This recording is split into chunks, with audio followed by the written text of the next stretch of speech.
Sub inspector दरोगा साहब, paper इसका ऑनलाइन मोड में होगा या ऑफलाइन में होगा, इसमें फिजिकल एलिजिबिलिटी क्या क्या है, फिजिकल में क्या क्या होता है तथा मेडिकल में क्या क्या होता है, और साथियों फिजिकल में हाइट कितनी होनी चाहिए, रनिंग कितना हमें करना है, लड़कियों की हाइट कितनी होनी चाहिए, लड़कों की हाइट कितनी होनी चाहिए, लड़कों को कितना रनिंग करना है, लड़कियों को कितना रनिंग करना है, ठीक है, चेस्ट कितना फुलाना है, ठीक है, वेट कितना होना चाहिए लड़कों का और लड़कियों का, और उसी के साथ साथ 2021 में कट ऑफ कितना गया था, 2017 में कट ऑफ कितना गया था, 2025 में कितनी वैकेंसी आने वाली है, तथा मिनिमम कितने परसेंटेज हमें चाहिए sub section wise subject wise, तथा ओवरऑल कितने परसेंटेज हमें क्वेश्चन सही करने होंगे। तो इन सारे तथ्यों पे बात करेंगे, ठीक है, बने रहिए मेरे साथ अंत तक। नमस्कार, मैं विकास पाल और आप सभी साथियों का फिट मैन विकास में एक बार फिर से बहुत बहुत स्वागत है, अभिनंदन है। साथियों आप कैसे हो? आप फील करो कि आप दरोगा साहब हो, और ये फील करते हुए पूरे वीडियो को देखना, मजा आएगा।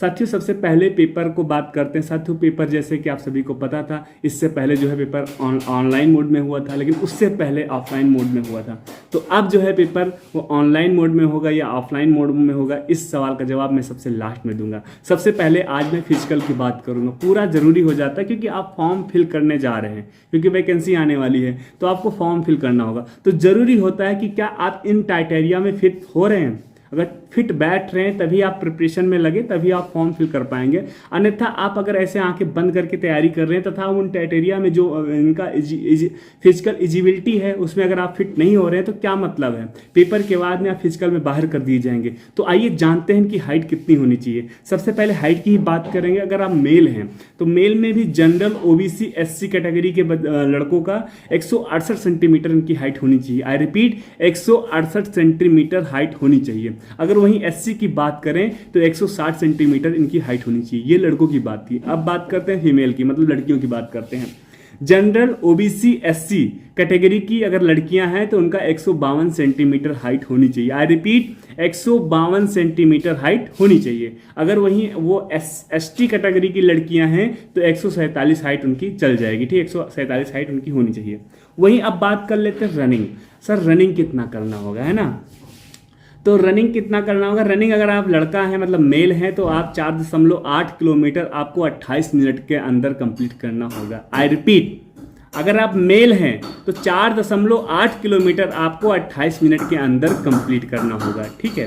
अगर आप फीमेल हैं तो 2.4 किलोमीटर आपको 16 मिनट के अंदर कंप्लीट करना होगा। आई रिपीट, 2.4 किलोमीटर आपको 16 मिनट के अंदर कंप्लीट करना होगा। वहीं अगर आप बात करते हैं चेस्ट फुलाना, लड़कों का चेस्ट वहां मापा जाता है, उसके बाद फुलाना होता है। तो कितने सेंटीमीटर फुलाना होता है? आपको 5 सेंटीमीटर चेस्ट आपको फुलाना होगा, ठीक है। वहीं अगर बात करते हैं वेट की, वेट लड़कों का वेट कितना होना चाहिए, क्वेश्चन मार्क, लड़कियों का वेट कितना होना चाहिए, क्वेश्चन मार्क। लड़कों का वेट कम से कम 50 किलोग्राम होना चाहिए। अगर वहीं लड़कियों की बात करें तो लड़कियों का वेट जो है कम से कम 40 किलोग्राम होना चाहिए, ठीक है। अब बात करते हैं क्या 2021 में कितने वैकेंसी आई थी, पद कितना आया था, है ना? जरूरी हो जाता है 2021 में कितना पद आया था, 2017 में कितना पद आया था और 2025 में कितना पद आएगा, जिसका हम लोग इंतजार कर रहे हैं, जिस टॉपिक पे हम लोग बातें कर रहे हैं, है ना। तो 2021 में कितने वैकेंसी आई थी? 9,534 वैकेंसी आई थी, बड़ी वैकेंसी थी।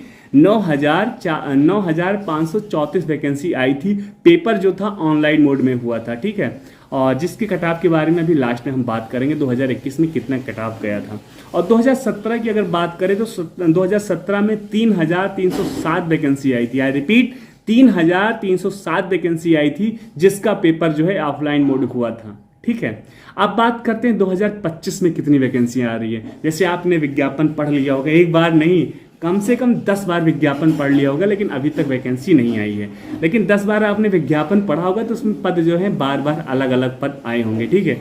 तो अभी जो एकदम लेटेस्ट विज्ञापन है उसमें करीब में 4,543 पद है, मतलब 4,543 पद हैं। 4,543 पद आने की पूरी संभावना है। और इसका पेपर जो होगा ऑफलाइन मोड होगा। कैसा होगा? ऑफलाइन मोड होगा। आप कमेंट में बताना मेरे भाई, मेरे दोस्त, मेरे बहन, कि आप 2025 में जो 4,543 पद आने वाला है तो आप क्या चाहते हैं, पेपर ऑनलाइन मोड हो या ऑफलाइन मोड हो, एक बार आप कमेंट में मुझे जरूर बताइएगा, ठीक है। यही अगर आप बात कर लेते हैं साथियों कि इसमें क्वेश्चन टोटल कितने क्वेश्चन पूछे जाते हैं, इसमें टोटल 160 क्वेश्चन पूछे जाते हैं जो कि 400 नंबर का होता है। रिपीट, 160 क्वेश्चन आपसे पूछे जाएंगे, 400 नंबर का क्वेश्चन होगा। माइनस मार्किंग होता है, नहीं होता है? तो बिल्कुल माइनस मार्किंग इसमें नहीं होता है, मतलब आप सारे के सारे क्वेश्चन टिक कर सकते हैं, ठीक है। अगर बात करें कि सर हमें 160 क्वेश्चन कितने घंटे में करना होगा, तो भैया 2 घंटे में करे थे। कितने घंटे में? 2 घंटे में करे थे।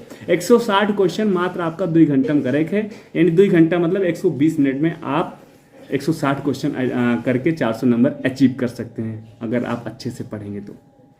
वही बात कर लेते हैं सर, सब्जेक्ट कौन कौन सा है, कहाँ से कितने क्वेश्चन पूछे जाते हैं। सबसे पहले मैथ 40 क्वेश्चन, रीजनिंग 40 क्वेश्चन, और Hindi 40 question, GK GS 40 question. ओहो, सारे 40 और 40 चौके 160, यानी 40 question math, 40 question reasoning, 40 question Hindi, 40 question GK GS, सारे 40 को जोड़ देंगे तो टोटल 160 क्वेश्चन हो जाएंगे। वहीं अगर बात करते हैं जीके जीएस में भी थोड़ा सा डिवाइड हो जाता है, क्योंकि जरूरी हो जाता है। जीके जीएस पता है तुम्हें, बंद आंखों से जितना तुम सोच सकते हो और खुली आंखों से तुम जितना देख सकते हो, वो सब जीके का हिस्सा होता है, जीके का सिलेबस होता है, ये याद रखना।